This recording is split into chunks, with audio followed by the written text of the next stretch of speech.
No one is teaching you this, fam. This is the best guideline you can use to fully understand the culture of Reels to grow on Instagram, creating Instagram Reels. In today's video, I'll be showing you guys 5 Instagram creator pro tips to help you grow on Instagram with your Instagram Reels video. Intro.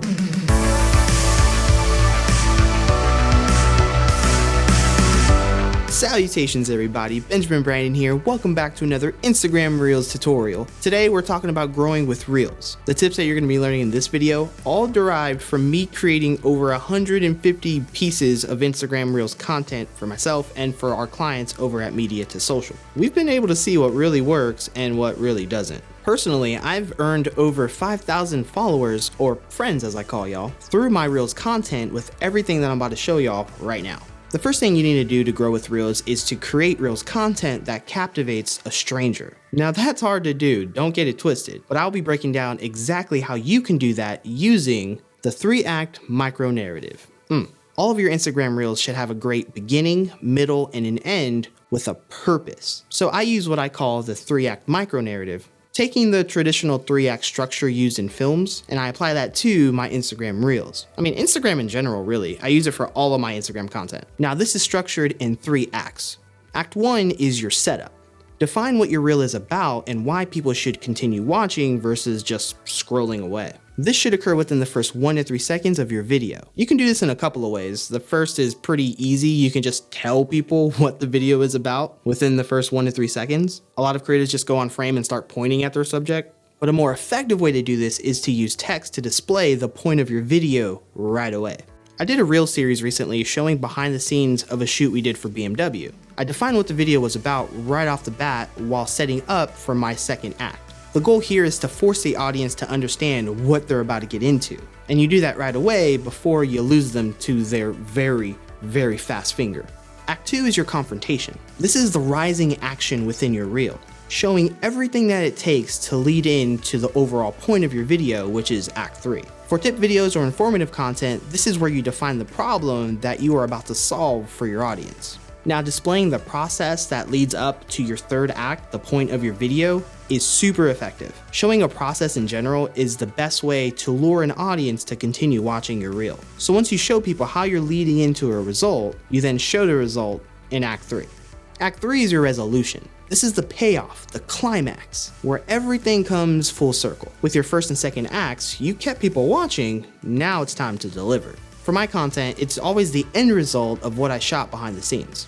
For tip videos, it's the actual tips themselves. You've already defined what the problem was in Act 2, now you resolve it in Act 3. Just remember, make the ending of your video something worth waiting for. The climax of it all. And using the 3-act micro narrative is a great way to determine how long your Instagram Reel should actually be. The longer you can keep someone watching your Instagram Reels or Reels in general, the more Instagram is going to reward your content by displaying it to more people who don't know who you are yet. Oof, and once it's done, my goodness, you'll be surprised how easy it is to create Reels and how well they perform. You're not just shooting something to shoot it, it has a purpose. No one is teaching you this, fam. This is the best guideline you can use to fully understand the culture of Reels to grow on Instagram, creating Instagram Reels. I'm just saying. So structure your content using the 3-act micro narrative. That was just tip number 1. We are on fire, ladies and gentlemen. Do me a favor, if that's blowing your mind, smash that like button. Okay, thank you. Moving on. The next tip will help you enhance the quality of your Reels overall. And this is something that I have fallen victim to myself. Be aware of the Reels safe zone. Just like IGTV, your reel is shown in feed in a 4:5 aspect ratio. Now you should be creating your Reels in a 9:16 aspect ratio. I got tons of videos for that. If you haven't seen them yet, link in description. But you do have to keep in mind the 4:5 feed preview. Here's what I mean. So when you're adding visual elements into your video, make sure you place them in this safe zone here so they don't get cut off by the UI. And following the Reel safe zone provides more quality to your reel, and it really shows strangers that you know what you're doing. For instance, here's what happens when you don't follow the Reel safe zone. Notice here that the text is cut off by the Reels interface, and yeah, it's almost impossible to read.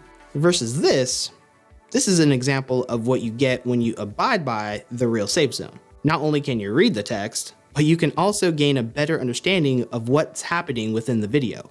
And doing something that small makes a big difference. Now, before we move on to the next tip, I want to share with you an amazing online learning platform known as Skillshare, which is today's sponsor, by the way. And I've been telling y'all about Skillshare because it's an incredible, cheap, and reliable source to enhance your creativity. With Skillshare, you can find inspiration in the moment and learn how to express your creativity. It's curated specifically for learning, so there are no ads, and they're always launching new premium classes, so you can stay focused and follow wherever your creativity takes you. Knowledge is power, y'all. And it's as cheap as buying a year's supply of ramen at Costco, less than $10 a month with an annual subscription. But you can try out Skillshare for free simply by clicking the link in the description. So get after it, fam, and get your knowledge on for free. The next tip to help you guys grow with your Instagram videos is something that I've seen a lot of creators not do: selecting a trending song.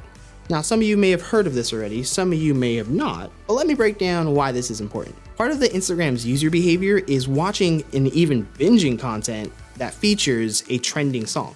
Using a trending song adds one of a few ways to get your content noticed by people who don't know who you are. To do this, all you have to do is tap on the music tab when creating or uploading your reel. Find trending at the very top. I mean, Instagram makes it easy for us. Tap see more, and you can browse all of the songs that are trending within Instagram Reels. Instagram makes it just as easy as TikTok does to ride a trending wave. They also make it very easy to consume. When someone watches a reel, they have the ability to tap on the song within that reel and then get access to other reels using that same song. So if you follow all of the tips that you've learned so far, the chances of you being here are also very high. You can totally see the opportunity here. And Instagram isn't biased in this section like they are with hashtags. You can see that it ranges in views from really high ones to mediocre ones. So with this strategy, you have a better chance to get noticed by people who don't follow you yet. I know for me personally, I struggle sometimes when I have a super dope edit and I've used a fire song from Epidemic Sound and I just want to upload that. Link below for a free Epidemic Sound trial. Now, it's okay to use an original song here and there. Hey, who knows? Maybe your original song will be a trending song one day. Just keep in mind, when you do use an original song, you do lose one of a few ways to get noticed by people who don't follow you. So use your best judgment. Now that you understand why it's important to use a trending song, this next pro tip will occur when creating your Instagram Reels. Hit the beat drop. To enhance your third act, that final result, the reason for your video, you want to time the climax of your video to the climax of the song you choose. Now, due to copyright reasons, I can't add the audio from this example, but I totally encourage you to go to my profile and look at my reels so you can fully understand what I'm talking about. Essentially, the climax of your video happens with a hi-hat hit, a bass drop, or usually right at the hook of the song, which then brings it all together in one awesome Instagram Reels magicalness that people love. And that is the point. When people love your content, they will follow. It's easy that way. The problem is creating every piece of content that people love. To fully understand this, I want you to think about your favorite song. You thinking about it? Now, when you think about your favorite song, you have your verse 1, and then maybe your chorus, and then after that, you got a hook. That thing you're waiting for, you know what I'm talking about? That is the beat drop. At least that's what I'm referring to. In Reels, you accomplish this by using the timing editor on the bottom of the Reels camera. This appears when you select a song. Drag left or right to time the climax of the song with the climax of your video.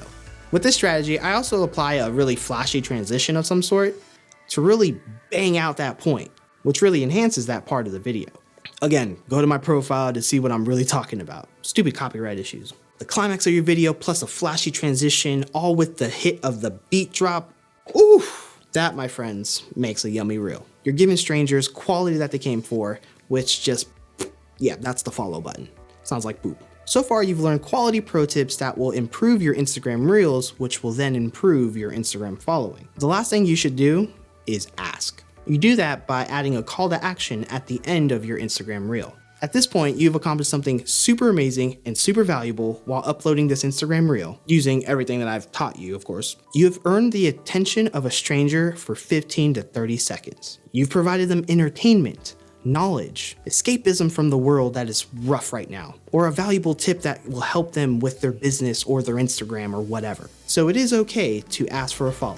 If your Instagram Reel is great, or even good for that matter, the chances of a stranger turning into a follower or a friend is very high. Do this by adding a call to action text right at the end of your video, and be sure you use the word follow. Now I know it feels weird, but another thing you should do is capitalize the word follow. It's also okay for this to appear quickly. Two reasons for that. One, it would be ingrained into the audience's head, or even better, they didn't really read that title, so then they go back to watch the entire video to see the title, which then equals another view. Fam, I can't tell you how everything I just taught you today has helped my Instagram Reels content and even the client content we make at Media to Social. It's been bananas. As I said, everything you have learned today has been applied by over 150 Reels that I personally have created. And those are the reasons why I know these 5 pro tips will help you grow on Instagram with Instagram Reels video. And for more Instagram, IGTV, and Reels tutorials, crush that subscribe button, slap that like button, tickle that notification bell, and don't forget to follow me on Instagram, DM me, let's connect, and my beautiful vert friends will see you on the next one. I'm out.